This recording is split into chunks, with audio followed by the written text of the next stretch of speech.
There's no denying that I love a good Zowie mouse. And today, I'm going to share with you the new Zowie mouse, the Zowie U2. I have been using this mouse for almost over 2 months. So I really put this new Zowie mouse through the ringer, and I'm going to share all of my experiences with you, whether that be good or bad. And as far as my knowledge, there's no collaboration with the music group. And as we're doing all of my mouse reviews now, we will take that deep dive as far as measurements, hand width, the infrared camera, as far as grip, our pressure test, our sound test, and our weight, and then of course, performance. So as far as what you get in your box, of course, you're gonna get your mouse, you get your wireless charging station and receiver, you get a regular dongle and an extender, a rubber cable, and a braided cable, all your paperwork, and an extra set of skates. And as far as specs of the Zowie U2, I will slap them up on the screen here for you right now.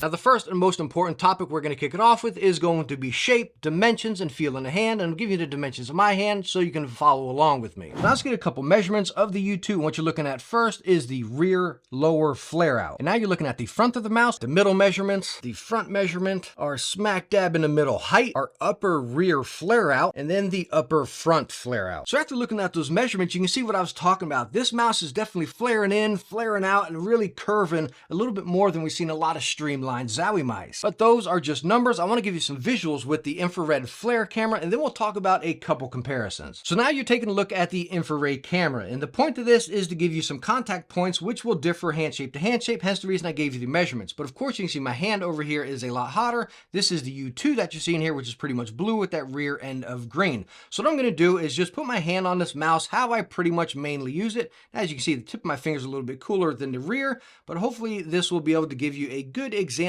of where I'm actually gripping this mouse. So again, I'm just going to hold it here for a little bit minute to let that heat transfer through. Now I will take my hand off, and you can see where it's hitting in the back. Right up there. I'm going to tilt it up a little bit here. You can see it's really not touching a whole bunch of that hump or where it's flaring out. I got that little bit on the side, and then right up here, you can see my 1 and 2. Right over here is right by the buttons with that lighter green spot.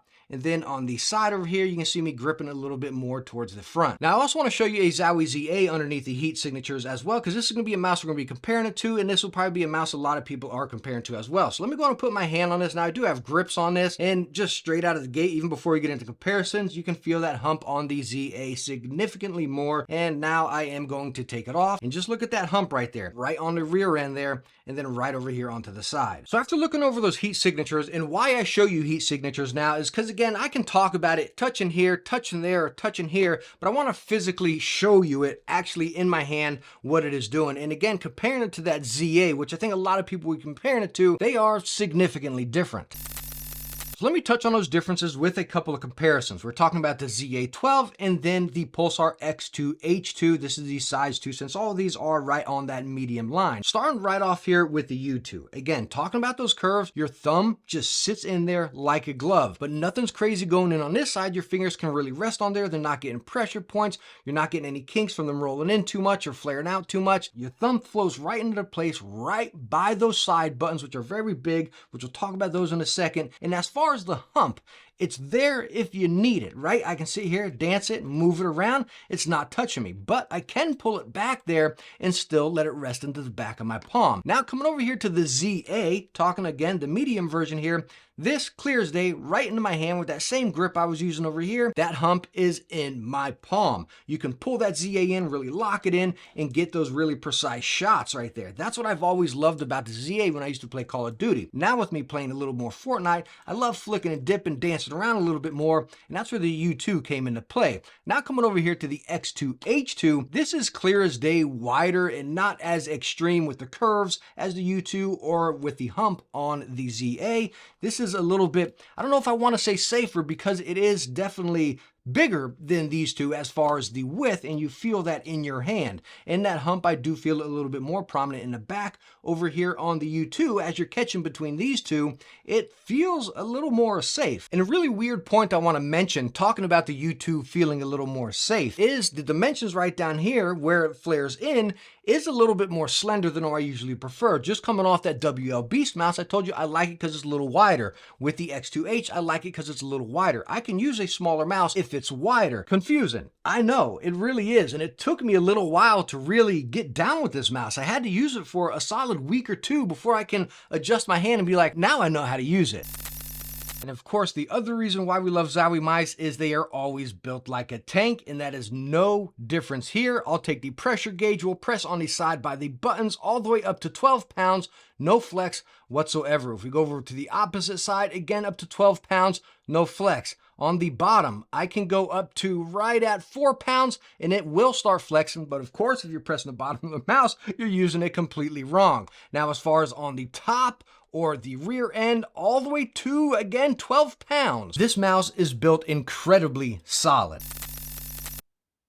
Now what you are looking at here is my ambient room sound level, and I'm going to give you a sound test of the switches, scroll wheel, and all that compared up to an older Zowie ZA, and then again the Pulsar X2H. So first off with the U2 here.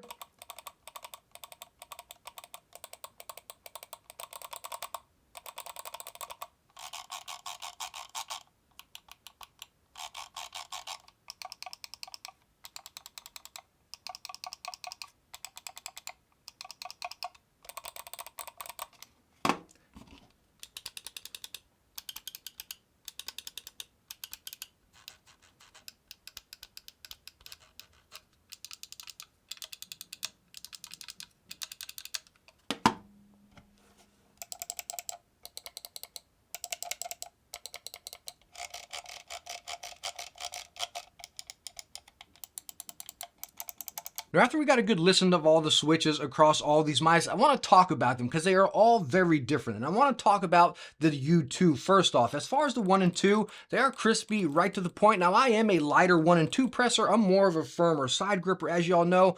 But what I will mention about the 1 and 2 on the U2 is if you press it down, you got a little bit of that excess bounce effect down there. So if you're one to really sit there and hold your aim for a long time, you'll almost feel there being a little bit of extra give down there. I never notice it because, again, I'm not a firm presser of the 1 and 2. Now, as far as the side buttons here, more aligned in with the grip, it is awesome because it locks it right in there and they are snappy to the point, no give, no wobble, no nothing. The scroll wheel, as you heard, comparing it from the Zowie ZA over here, definitely not as loud, but you still got that Zowie click. But I will tell you, it's not nearly as firm as that Zowie ZA. Just going right here, ooh, you got to use a little bit of finger muscle. You really do. Over here, you got a nice, almost like that glorious feel, but the tactility of the Zowie. Hopefully that makes sense. No accidental slips or nothing. Really nice here. Now coming over to the Zowie, again, the ZA, talking about the 1 and 2 compared to this, that bouncy effect I talked about there, if you hold it down long, that's kind of like the constant effect you have over here with the ZA. So if you use an older Zowie, you kind of know what that's like. Over here, they are definitely more snappy, kind of like the Pulsar, but I will say the Pulsar ones feel a slight bit heavier and like I got to push down a little bit more. Also with the side buttons over here, they just feel like they got a little bit more travel than over here on the U2. All the buttons across this, they are fantastic. That one thing I would call out, that little bit of bounce effect, is if you're a firmer presser and you hold down your 1 and 2 quite a bit.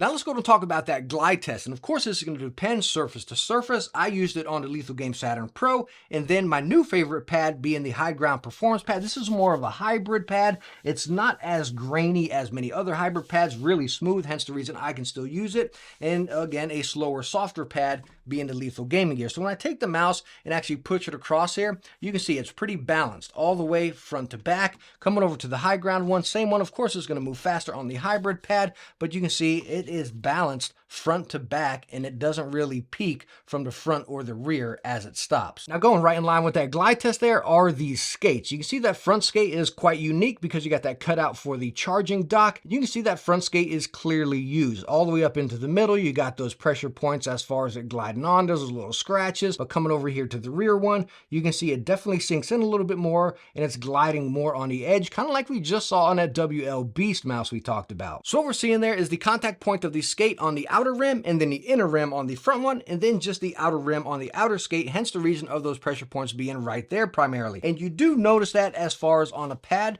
more on a hybrid pad, you actually feel that extra pressure on the front, but as we did in the glide test, it goes perfectly smooth. So it's nothing that, again, affects your glide, but it is something you hear more or less. Over here on a softer pad, you don't hear it at all.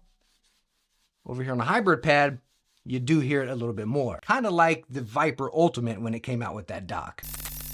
Now let's go and check the weight of this mouse. And I have no modifications, no grips or anything on this, and slapping it on a scale where you're getting 60.9 grams. Now let's go and test it up to a ZA12. Of course, cable is attached. We are getting 83.6 grams. Now the X2H from Pulsar, size 2, we are getting 54.3 grams. And then Zowie's wireless EC2CW, we are getting 77.6. And then one more look at the U2 on the scale, we are getting 60.9. So as far as the weight of the U2, I think it is absolutely spot on. 60 grams, right at that sweet spot there. It is perfectly balanced front to back. You don't feel any heft anywhere around it. It feels like an absolute glove right when you slide it in as far as those grooves in that weight. It feels amazing. Now, as far as the raw performance of the mouse here, it was absolutely spot on. No hiccups, no delays, no nothing. As far as battery life, well, you never got to worry about that because you just take it and set it right on the charging dock here. And yes, you do have that extra dongle, which you can use it that way if you want. And I tested it with that maybe for a couple days. It was absolutely just as solid as the station. But what I like is being able to take this over to my work computer, have this at my gaming desk, and then I can utilize it in 2 different locations. And as far as using both of those dongles, as you can see, you click it to the right for the station, to the left for that dongle. You can adjust everything right on your Zowie mouse. No software needed whatsoever. Your DPI, your polling rate, your liftoff distance, motion sync, everything can be adjusted right on the mouse. So my overall conclusion on the new Zowie U2, I absolutely love this mouse.